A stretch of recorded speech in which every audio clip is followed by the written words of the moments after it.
From our studios in the historic Brooks Mansion, located in Northeast Washington, D.C., this is Student Exposure.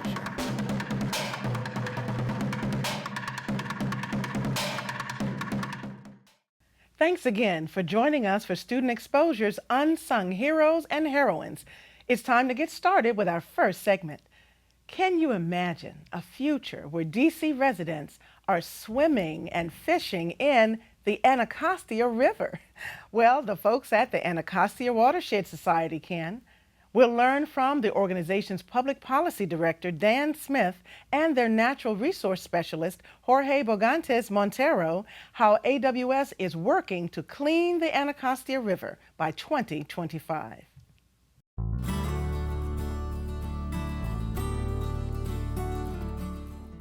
I'm the Director of Public Policy and Advocacy for the Anacostia Watershed Society. What I get to do here with the nonprofit organization, with the Anacostia Watershed Society, is to help look at how the policies, the practices, the laws, the regulations in Washington, D.C. and in Maryland and in the communities around the river, how we can use those to clean up the river and get people involved. We work with a lot of them, and a lot of it like business community. So we work a lot with the new sort of up and coming developers and development and the business improvement districts. The challenge to fix is how we deal with polluted runoff, which is sort of like, you know, an injury, like little cuts that add up in a big way. So we actually want to have different kind of development. And so our challenge is to, how do we help people understand you can have river-friendly practices and development. The problems with the river that need to be fixed are too much trash,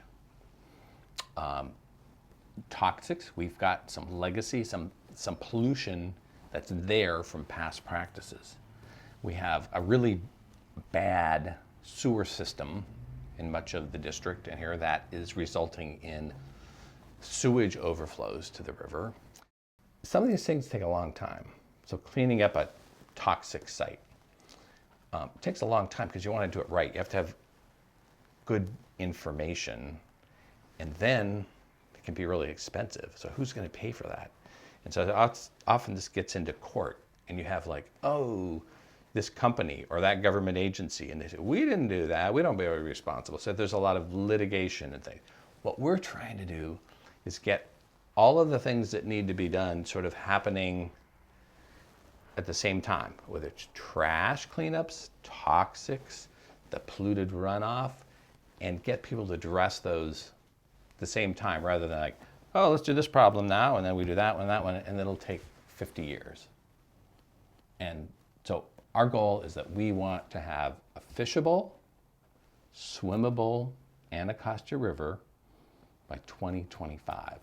So I'm the natural resources specialist here at the Anacostia Watershed Society. So I do hands-on restoration work in the wetlands, tree plantings, meadow restoration, work with volunteers and help our education team with, you know, school programs and such. A work day here at the Anacostia Watershed Society is very interesting. In the, let's say during the, you know, the warm season, I might be, you know, surveying for mussels in the river, touching the mud and surveying for mussels or planting wetland plants.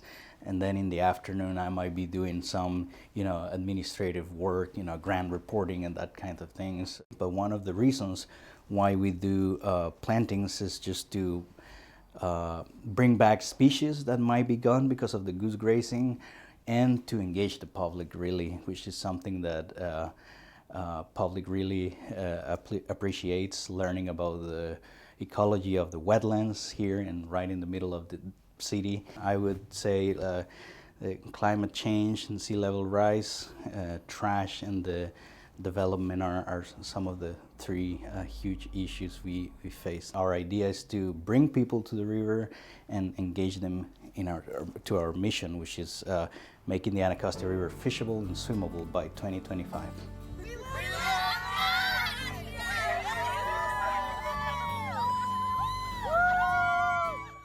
Here in the studio is DCTV student producer Mario Ramirez. Welcome to Student Exposure, Mario. Thank you. It's a pleasure being here. Good to have you. Now, the Anacostia Watershed Society has quite an ambitious goal. Tell me more about how they're funded and whether individuals can donate. Yes, they're funded by government grants, and if an individual wants to donate to them, they just have to visit their website. Okay, and we'll be sure to tell viewers how to do that. But I want you to tell us about your favorite part about visiting with the Anacostia Watershed Society. My colleagues and I's favorite part is when Jorge actually took us to the waterfront park and we were able to actually see how far their mission has progressed. It was amazing. Okay, good. So were you and your colleagues able to get really up close and personal to see some of the before and after activities? We didn't want to get dirty that day, so no. I understand. It's a dirty job, but somebody's got to It do really it. All is. right, all right. Well, we're so glad that they are taking care of that, and we're so glad you all took time to really reveal to us the great work that they're doing there. Thank you so much. No, thank you. Thank All you. right. By rallying students and volunteers for cleanup days and innovative planning projects, AWS is working steadily towards its goal of a cleaner, safer river. For more information, visit anacostiaws.org.